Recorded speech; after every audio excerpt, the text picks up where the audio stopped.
ഈശോ മിശിഹായ്ക്ക് സ്തുതിയായിരിക്കട്ടെ. ഫ്രാൻസിസ് മാർപ്പാപ്പയ്ക്ക് ആരായിരുന്നു യൗസേപ്പ് പിതാവ്? നിശബ്ദനായ ശക്തിമാൻ, ലാളിത്യവും മൗനവും ചേർത്ത് ജീവിതം പണിത മഹാവ്യക്തിത്വം. ദൈവിക പദ്ധതിയോട് ഒരാൾ എങ്ങനെ സഹകരിക്കണം എന്ന ജീവിക്കുന്ന സാക്ഷ്യമാണ് യൗസേപ്പ് പിതാവ്. ഈശോയെ സംരക്ഷിച്ചുകൊണ്ട് സർവത്തെയും സംരക്ഷിച്ച മഹനീയമായ വ്യക്തിയാണ് അദ്ദേഹം.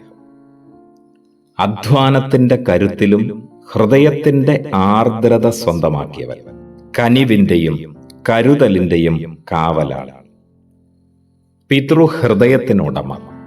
അതുകൊണ്ട് ഫ്രാൻസിസ് മാർപ്പാപ്പ പറഞ്ഞു, നിഴലുകളിൽ മറഞ്ഞിരിക്കുന്നവർക്കൊക്കെ നിത്യതയുടെ ലാവണ്യമുണ്ടെന്ന്. ഊണിലും ഉറക്കത്തിലും ജാഗ്രത സൂക്ഷിച്ച വ്യക്തിത്വമായിരുന്നു യൗസേപ്പ് പിതാവിൻ്റെത്.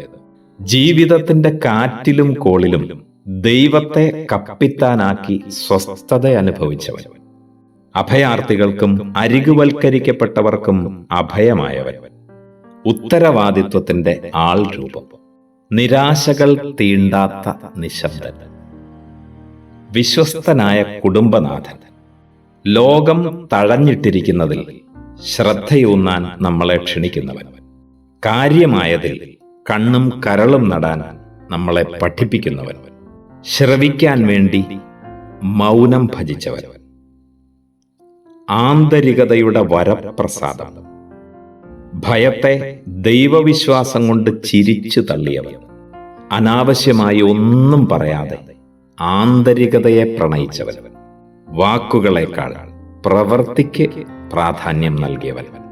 ആ യൗസേപ്പ് പിതാവിനോട് ഫ്രാൻസിസ് മാർപ്പാപ്പ ചൊല്ലിയിരുന്ന ഒരു പ്രാർത്ഥനയുണ്ട്. അസാധ്യമായവ സാധ്യമാക്കാൻ കഴിവുള്ള ശക്തിയും മഹത്വവുമുള്ള യൗസേപ്പ് പിതാവേ, എന്റെ വേദനയുടെയും പ്രയാസങ്ങളുടെയും നടുവിൽ എനിക്ക് സഹായത്തിനെത്തണമേ. ഗുരുതരവും അസ്വസ്ഥതയുളവാക്കുന്നതുമായ എൻ്റെ ജീവിത സാഹചര്യങ്ങൾ ഞാൻ അവിടുത്തെ ഭരമേൽപ്പിക്കുന്നു. എന്നെ സംരക്ഷിക്കണമേ. അവയെല്ലാം ശുഭകരങ്ങളായി എനിക്ക് മാറ്റണമേ. എൻ്റെ വത്സല പിതാവേ, എൻ്റെ ശരണം മുഴുവൻ അങ്ങിലാണ്. ഈശോയോടും മറിയത്തോടും കൂടെ എല്ലാം ചെയ്യാൻ അങ്ങേക്ക് കഴിയുമെന്നതിനാൽ എൻ്റെ ശരണം വിഫലമാകാതിരിക്കട്ടെ. അവിടുത്തെ നന്മ അവിടുത്തെ ശക്തിയോളം വലുതാണെന്ന് ഞങ്ങൾക്ക് കാണിച്ചു തരികയും ചെയ്യണമേ.